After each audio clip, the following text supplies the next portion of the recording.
guys, and welcome to Odds on La Liga 6 match day, because we have midweek games, even if tonight we have still a game of the 5th match day, Barcelona Granada, but Alvaro Romeo is with us to analyze these new games. How are you, Alvaro? Very well, thank you, Edu. How are you?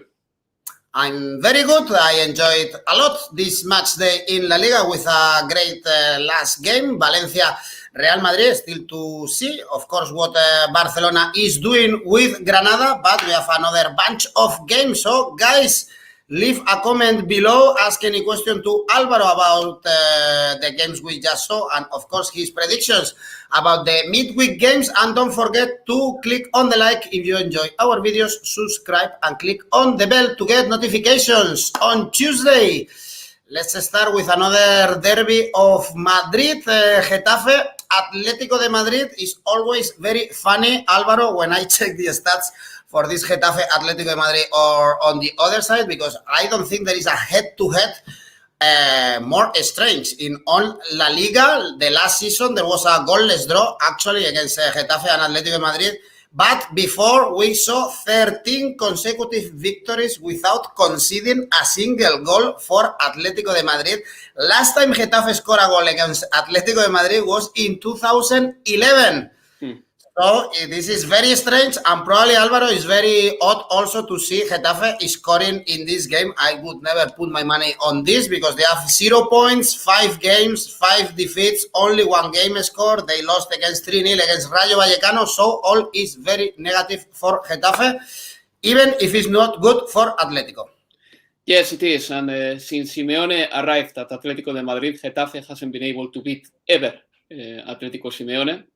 I think that the overall scoreline is like 39-0 for Atletico de Madrid since Simeone arrived. I'm talking about Atletico versus Getafe.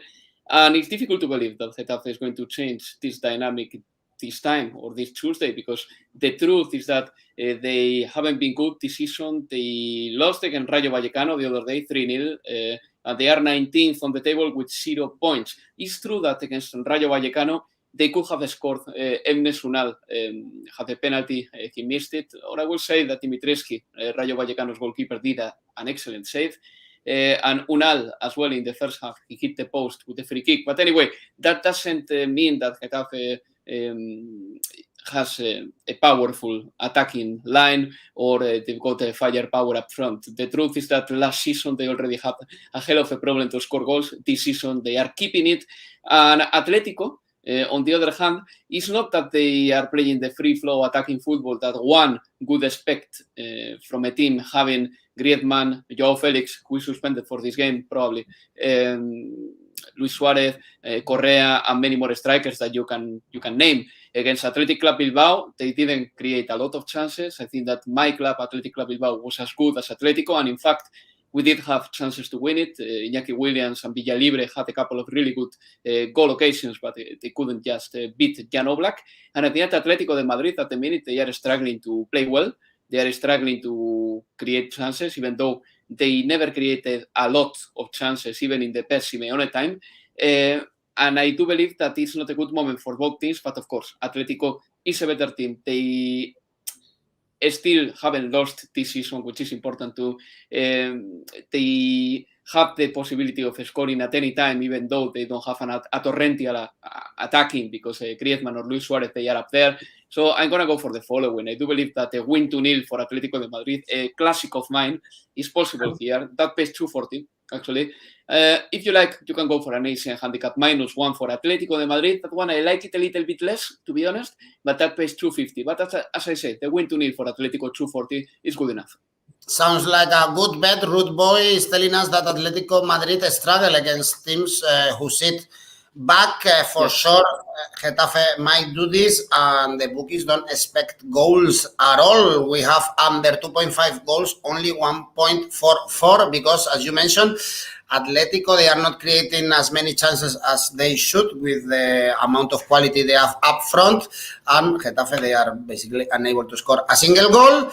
So the next game on Tuesday also we have Athletic Rayo. Actually, these teams played last weekend against the other teams. You mentioned, Alvaro, that your Athletic was as good as Atletico de Madrid. Actually, Villalibre, he has a chance in the very last minute also for beating Jan Oblak and getting the 3 points out of the Metropolitano Stadium, whereas Rayo Vallecano is still very strong at home.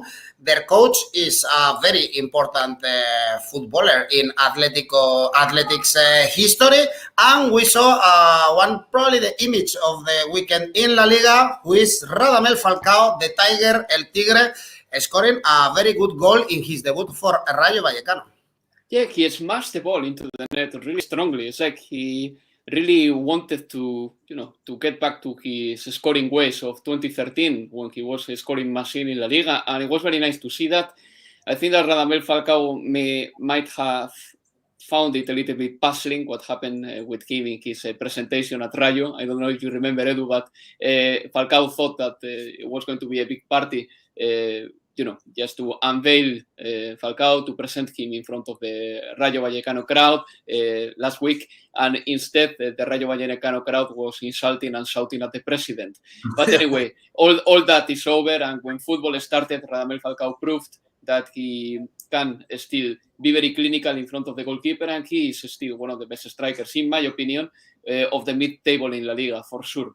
Any team in the mid-table in La Liga, even Athletic Club Bilbao, I would say, would like to have a player of the quality of Radamel Falcao to play at least 20 minutes.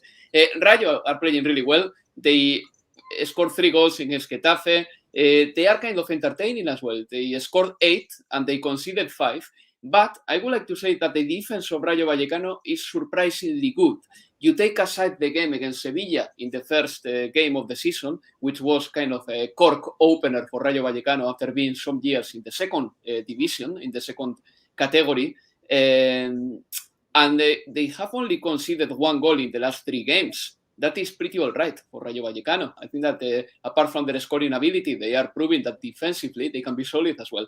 When it comes to Athletic Club Bilbao, they drew with Atletico de Madrid. They have conceded only 1 goal this season, and that goal was a thunderbolt from Memphis at San Mamés. I mean, that was unstoppable. I do believe that Athletic Club Bilbao center half is one of the best in La Liga. Not the best, probably, but one of the best, because they've got Íñigo Martínez, the academy player Vivian, then Geray, and Unai Núñez, who is a player that at some point raised the interest of Liverpool. I'm saying that if Betis or Real Sociedad had any of these centre-backs, probably they could be potential Europa League semi-finalists. This is what Athletic Club Bilbao is at the minute. It's a team that defensively is very good and probably one of the best defenses of 2021 in La Liga alone. So for this game, as much as I do like what Rayo are doing, I'm going to get the most speculative bet of the whole show. Athletic to win the first half. That pays 270. I like the value. All right, we are talking positive things about both Athletic and Rayo Vallecano. Of course, they started the season with the right foot and they got good results in the weekend. We can't say the same for the next 2 teams, especially for Celta. We have Levante, Celta. Celta, they are in relegation zone, only 1 point, and they lost again at the weekend, and this time at home against Cadiz, a defeat that can really harm Celta and Coudet, a coach that changed absolutely everything last season for the Celeste, but they started so bad the season, whereas Levante, 4 points, 4 draws in 5 games. The last one was against Elche with, of course, El Comandante Morales scoring. No victories for them in the last 13 La Liga games. Alvaro, that's why the draw seems like the most likely outcome for this game. Yes, you could say that. I think that that's a very good result, actually, because none of the teams are particularly convincing today. Let's start by the home team, Levante. I mean, the draw pays 345, by the way, so keep it in mind because it's a very good bet, definitely. I recommend that one. But let's start by Levante. I mean, this season they have shown that they are capable of the best against Real Madrid. They were about to beat them. And they are capable as well of disappointing weekend in, weekend out. I mean, against last weekend, for example, they, in my opinion, they should have been more competitive against Elche, and yet they conceded first, a goal from Lucas Perez. I think that Elche had a few more chances to score in the first half. The good thing is that Levante, then they have a player like Morales who can turn up anytime, and even though he is not a prolific scorer, he is a very competent striker and very creative one. And Morales scored the equalizer. Then in the second half, Morales had another decent chance to score the second one for Levante. But the truth is that they are not winning. And this is a dynamic that gets dragged from the last season into this one. I don't know how or when this dynamic is going to change, but Levante needs the points, because 4 points out of 15 is definitely not enough for a team that last season they did a really good first 2/3 of the competition, to put it some sort of way. Elche, on the other hand, they've got a very decent attacking line. I believe that the addition of Lucas Perez was always going to be good, because this is a striker that has proven his scoring ability pretty much everywhere he's been, with the exception perhaps of Arsenal, where he had a difficult injury over there. But yeah, I do believe that Elche can get better, will get better as the season goes by. And if I was very pessimistic with them at the beginning of the season in the show we did at the beginning of August, after the transfer window, I am slightly more positive. And Pastore hasn't started a game yet for them. And I believe that Pastore at some point, he will step up and become a substantial player in there. So for this game, the odds are a little bit not very appealing for me. Maybe the draw is the best one. And the over 2.5 goals, it will be very good as well. Celta, on the other hand, their opponents, is in relegation. They've got 1 point. Yago Aspas is not scoring at the minute. And the only player who is actually scoring the goals is Santi Mina. So I believe that for this game, the draw and the over 2.5 goals could be my favorite thing. I go for the over 2.5 goals for the reasons that I said before. I don't like the defenses of both teams. And on top of that, some of the strikers like Morales, Santi Mina, or Yago Aspas, if there is a little resurrection of the player, they can always score a goal anytime. Odds around 2.0, as we just saw in the website of Oddspedia, for goals over 2.5 goals in this Levante Celta de Vigo. Then on Wednesday, we have two teams that they started the season even worse than the previous ones. Espanyol, Alaves, also no victories for them. Alaves, 0 points, the worst team so far in La Liga, 4 consecutive defeats, only 1 goal scored. They've been smashed in the weekend. They lost 0-2 against Osasuna, so absolutely nothing positive to say about them. Whereas with Espanyol, there is some hope, of course. They are coming back to La Liga. They haven't won, but they have 3 points. Their last point was at Benito Villamarín Stadium, 2-2 against Betis. They scored in the last minutes of the game. Cabrera was the scorer. So there are more, I think, positive things to say about Espanyol than, of course, for Alaves. Alvaro, in this start of the season, although I consider these odds to back Espanyol very low. Yeah, maybe yes. I think that generally speaking, if we look at the big picture, Espanyol is a better team than Alaves right now. They carry a decent dynamic from last season when they were in the second tier. I believe that Espanyol at the beginning of the season, they got a little bit less than they deserve. Even against Atletico de Madrid, I think that they could have drawn that game, but there was like an astonishing amount of added time, which was, in all fairness, probably fair, because there were many interruptions in the game at Cornellà between Espanyol and Atletico. But the truth is that Atletico won that game in the 99th minute. And Espanyol did a little bit the same thing against Betis the other day, because they won the game in the last minutes of the game as well. They drew the game in the last minutes of the game. I believe that this Espanyol team doesn't surrender. I think that they are happy playing in the top flight and they don't have any type of complexes. I think that they belong, and they think that they belong to this category, to the first division. And I was quite impressed by them against Betis. They were thoroughly dominated until the 75th minute, more or less. But Betis couldn't score the third one, and Espanyol never lost the belief. And at the end, they managed to get a draw thanks to the goal from Cabrera in the 97th minute as well. Of course, the sending off of Petzela, the Betis player, helped Espanyol a little bit. When it comes to Alaves, well, they are the most disappointing team of the season, in my opinion. I mean, they have been pretty bad throughout the season. 4 losses, they have conceded 10 goals, they have scored only 1 goal, their best striker, Joselu, so far is not playing very well, Lucas Perez is gone. It's difficult to believe that this Alaves is going to improve a lot.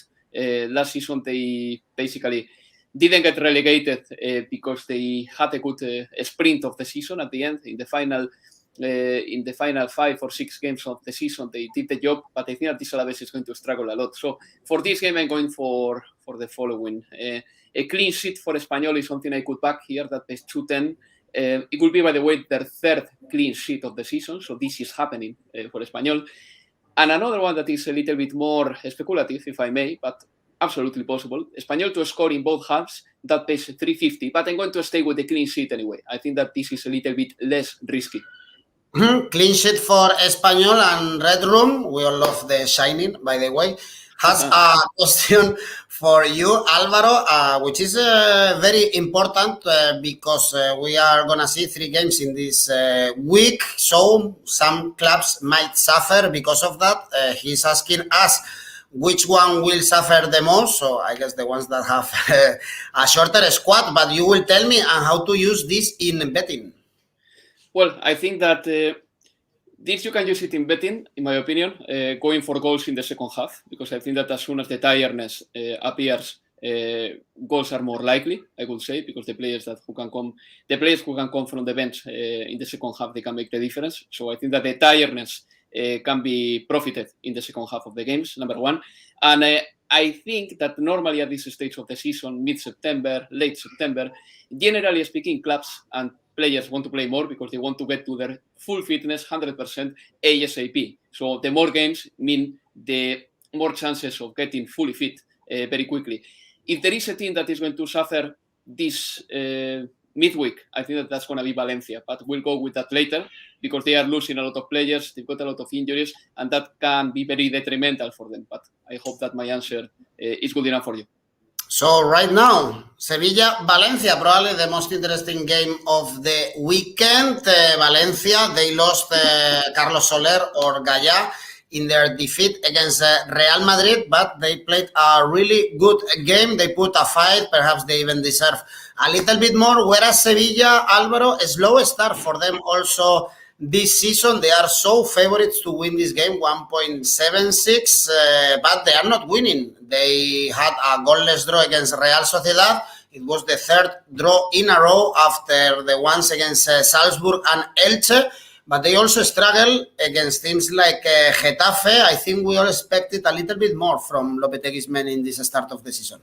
Yeah, I think Sevilla has a terrific squad, but they don't have any obvious player who is way better than the rest of the team. I think that they all have a solid 7 out of 10, 8 out of 10 level, to put it some sort of way. And no matter how many rotations Sevilla does, the team doesn't change a lot. It doesn't get any better or it doesn't get any worse. That's why I back Sevilla to get far in La Liga more than to get far in the Champions League, because I do believe that in La Liga, week in and week out, they can always field and line up a very strong squad. I did like Sevilla in the Champions League against Salzburg in the second half because they were playing with 10 men and Lopetegui was fantastic with the substitutions. He did a couple of tactical switches, putting Lucas Ocampos on the right, like a right back, almost helping Jesus Navas and all that things that you haven't seen before that work very well, and Sevilla managed to stick or to keep the draw. But it's true that against Real Sociedad they couldn't win, and so far Sevilla this season they haven't been better than Real Madrid, who is, in my opinion, the overwhelmingly favorite right now to win La Liga, according to what they are showing. Sevilla has shown the level of Atletico, more or less. So there is room for improvement for them, but they need to find that improvement soon, because this is an important game. Then they will be playing in the Champions League next week, and they are in a tough group in the Champions League with Lille and Wolfsburg as well. When it comes to Valencia, well, I think that the loss of Carlos Soler was really sad for them. I don't know for how long he's going to be out. It looked like a muscle injury, but still, a muscle injury can keep you out for 2-3 weeks easily. That added to the Gaya injury, of course, doesn't help at all. And I believe that Valencia showed a lot of character the other day against Real Madrid. And as much as they've got players in the sidelines, the captain, Gaya, let's see who can or cannot play. The truth is that Valencia, they have become a very difficult team to beat, and on top of that, they are wise again. They know how to stop the game, they know how to slow it down, and they press up front with a lot of intensity. So I think that Sevilla for this game is the favorite because they are playing at home, because they've got more players and because they've got a bigger squad. But at the same time, maybe the first half is difficult because Valencia is going to put a hell of a fight. I know that, and I'm sure that Bordalás has a game plan against Lopetegui. So the first half draw is my favorite thing here. That pays 220. And probably we shouldn't expect many goals, although the odds are not that bad. For under 2.5 goals, we have odds around 1.8, which is not that bad, but again, a bit risky. David said that he really likes actually the odds for Valencia, 5.61, but perhaps after listening to your explanation and to the players that Valencia and Bordalás has now in the sideline, you change your mind and prefer to go for Alvaro's recommendation, Alvaro's tip. Then let's go to talk a little bit about the leader of the Spanish La Liga, Real Madrid. They play at home against Mallorca. We just mentioned how they beat Valencia, coming back from behind in the last minutes again, as they did against Inter in the Champions League. And Vinicius was the hero once again. He scored a goal, lucky one, and he gave an assist to Benzema. Bad news is only the injury of Carvajal again. Problems for him, whereas for Mallorca, Alvaro, they keep collecting points. Very positive start for the season for Luis Garcia's men, 0-0 against Villarreal. They are not conceding a lot in this season. Their only defeat was against Athletic. Away, what do you expect here? Because it's true that Mallorca, they don't concede, they don't score many goals. Real Madrid are leaking on the back. Probably Ancelotti is looking for a clean sheet finally. What do you see here? Because the odds for Real Madrid, of course, are very low. Yes, of course. I think that you have to, if you think that Real Madrid are going to win, you have to avoid the outright market. It doesn't make any sense to stick to it if you want to get a lot of value for your money. I do believe that Mallorca, they are having a very good beginning of the season. In fact, the fact that they are 8th on the table after being just promoted is pretty impressive. The draw against Villarreal was really fantastic, and I think that it's a testament to how well this team works collectively. They don't have necessarily a lot of the possession of the ball. I think that this is a team that knows how to suffer without the ball, but then whenever they have the ball and they see or they spot the chance, they've got players who can turn up and make the difference. For example, the likes of Kubo is a player who can take you on in a one-on-one situation, dribble past you, and then, a chance can be created. Mallorca has been decent, more than decent, I would say. At the beginning of the season, they only lost at San Mamés, and they were very good against Atletico Bilbao, at least in the first 40 minutes of the game. When it comes to Real Madrid, what I find amazing about Real Madrid is the fact that they can play any role depending on what the game is asking them. For example, what the game demands them to perform. So, for example, the other day against Inter Milan, Real Madrid needed to be solid, and they managed to be solid. Of course, they conceded chances in the first half. Who doesn't at San Siro? But they didn't concede a goal. Against Valencia, they needed to match Valencia's intensity. They did it as well. If they need to score a lot of goals like the day against Levante, just to draw again, they do that as well. So they got like different registers. They know how to adapt to what the game is presenting them. And this is something that makes them tremendously capable of competing in every stage. And I think that Carlo Ancelotti, yesterday or against Valencia, he understood that the game needed attackers, players with quality, and Isco and Camavinga ended up playing in that game. That with Zidane would have been impossible. Camavinga, who, by the way, is playing very well at the beginning of the season. And then what to say about Vinicius and Benzema? Between them both, they have scored 11 goals. So this is the best partnership in La Liga so far. For this game, as I said, the outright market is not for me. So I'm going to go to for the following. Real Madrid to score in both halves. That pays 191. I really like that one. And Real Madrid to win both halves, which is not necessarily a consequence, of my first choice bet. But Real Madrid to win both halves, that pays 275. And if you want to squeeze a little bit more money out of your bet, go for that one. But Real Madrid to score in both halves, I think that is good enough.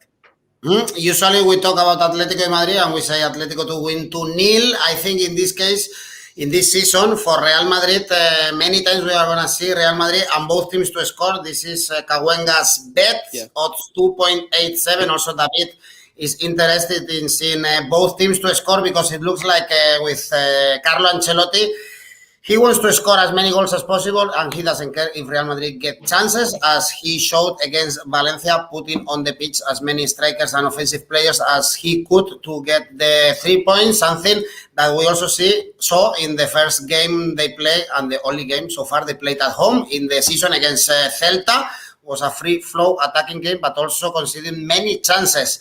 On the back, we will see. And the last game we have on Wednesday, both teams from Comunidad Valenciana region, Villarreal, Elche, and we see Elche actually with more points in this start of the season because we haven't seen a victory yet from Unai Emery's men. They drew in a very boring game against Mallorca in the weekend after a very entertaining draw against Atalanta. I think we can say positive things in some draws of Villarreal, for instance, against Atletico de Madrid, or negative, as we saw this weekend against Mallorca. Whereas for Elche, you spoke a little bit in the beginning of the show, Alvaro, but 6 points, we can say, is a very positive start. And you also mentioned Lucas Perez scoring for 2 consecutive games. Only defeat in the season was against Atletico de Madrid, and they were very close also to get a point.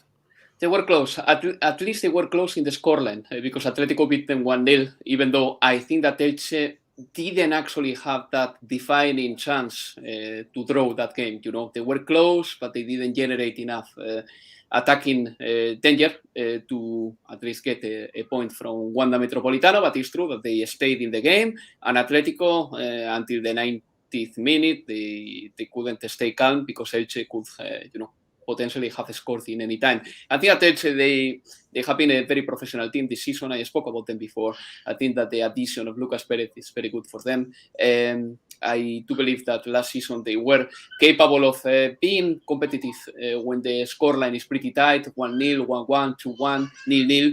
They were always, or not always, but many times getting the better out of those situations. When it comes to Villarreal, it's strange because this season they haven't won a single game. They have drawn 6 games this season, 6 draws for Villarreal. So this is the time for them to step up, and they have to step up because their calendar right now is as follows. They are playing against Elche, they are playing against Real Madrid, against Manchester United, and against Betis, who is having a good season. So this is the time for Villarreal. This game against Elche is the time to score and to leave all their problems behind. So I hope Villarreal, or I think that Villarreal is going to win this game, despite not having Gerard Moreno yet, even though I wouldn't confirm that 100% because you never know what sports science can do, but Gerard Moreno couldn't play the previous game of Villarreal, so that makes me think that maybe Gerard Moreno is rested for the game against Real Madrid. For this game, I'm going for the following. Maybe a win 2-0 for Villarreal is a good one here. That pays 230. Villarreal defense is pretty decent, and they didn't concede a goal last weekend. Or a first half draw. I like this one a lot. That pays 224. All right, then on Thursday we have 3 more games. Osasuna, Betis. You just said that Betis had a positive start of the season. They are coming from a draw that probably was a bit disappointing against Espanyol after the crazy victory against Celtic in the Europa League, and also another victory in the very last minute against Granada. But for sure, Osasuna is having a very positive start of the season. 8 points. They beat Alaves. But rarely they are doing pretty way better playing away than at home. They are winless in the last 4 home games.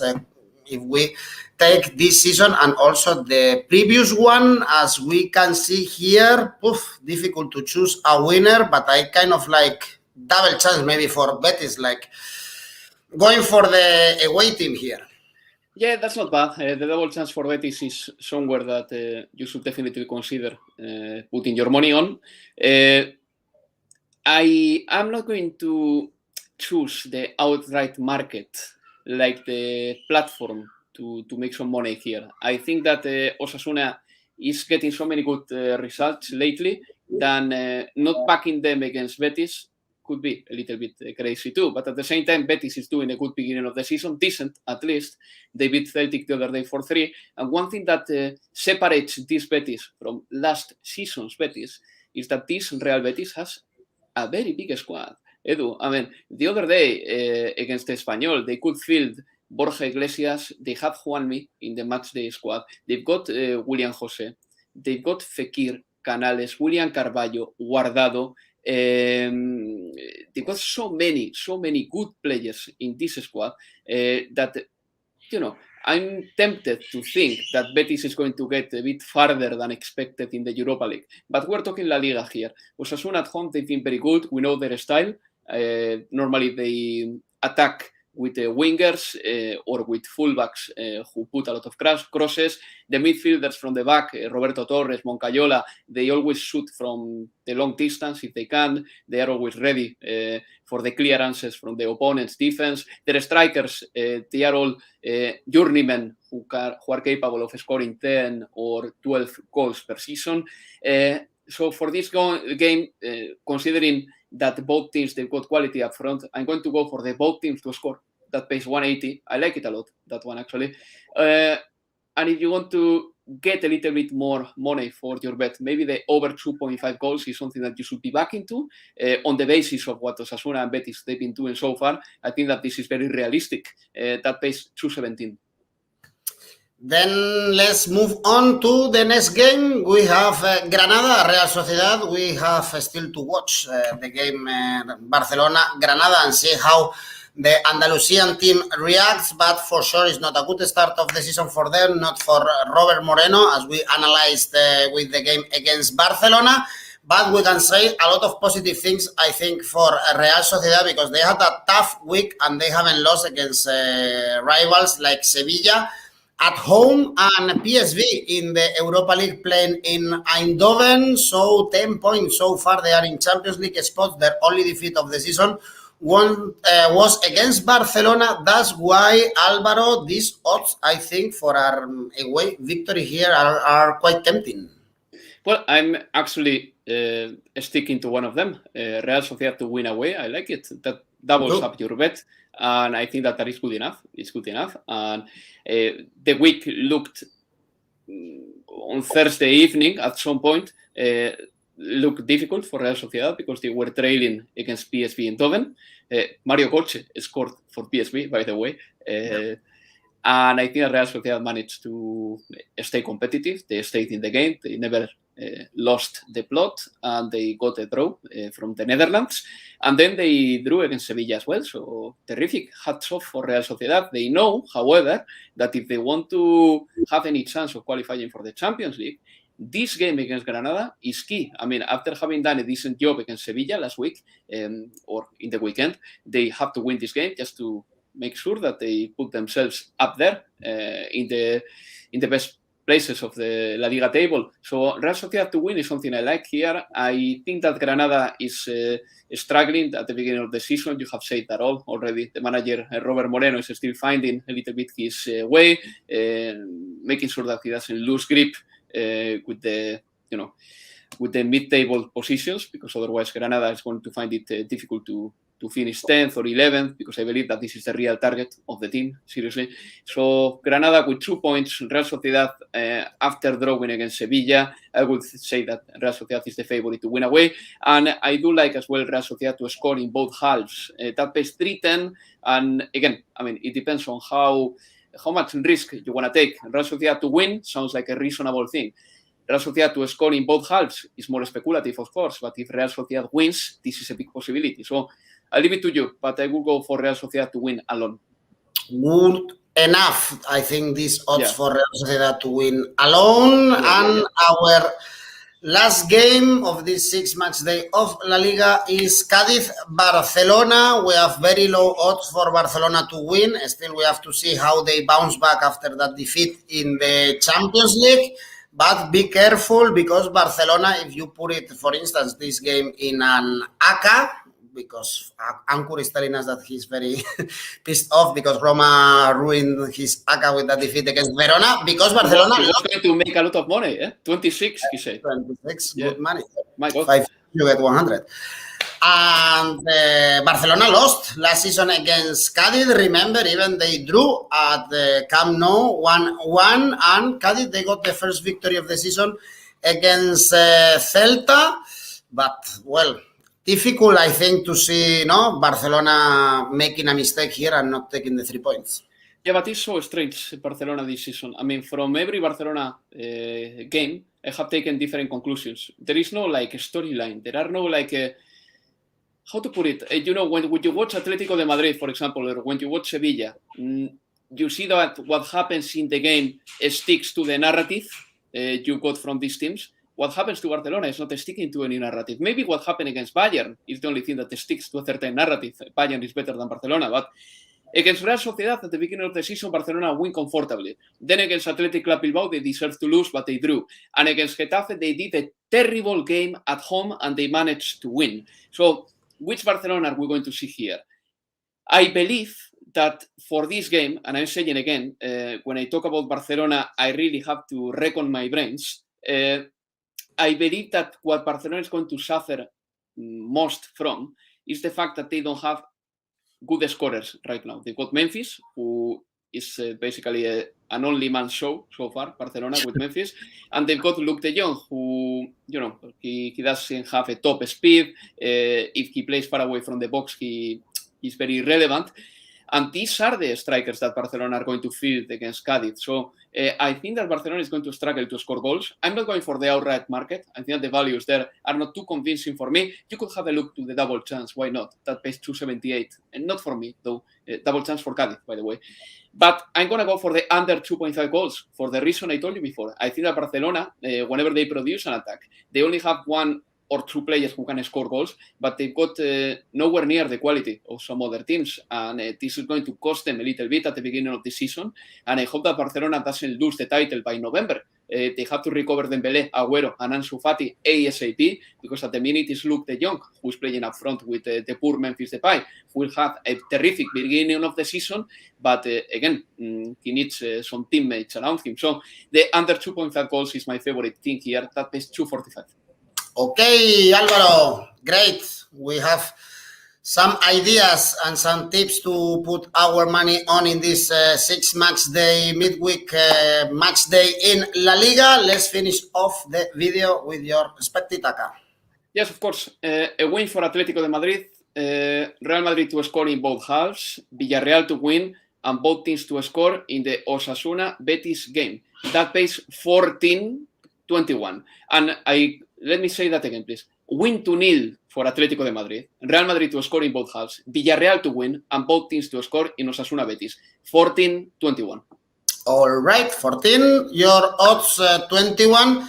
Thanks again, and let's see each other on Friday because we have more La Liga games. This is never stopping. And thanks everyone also for watching the video. And still, you can leave a comment below telling us your prediction. And don't forget and click on the like, subscribe, click on the bell to get notifications. Help us to keep growing the channel.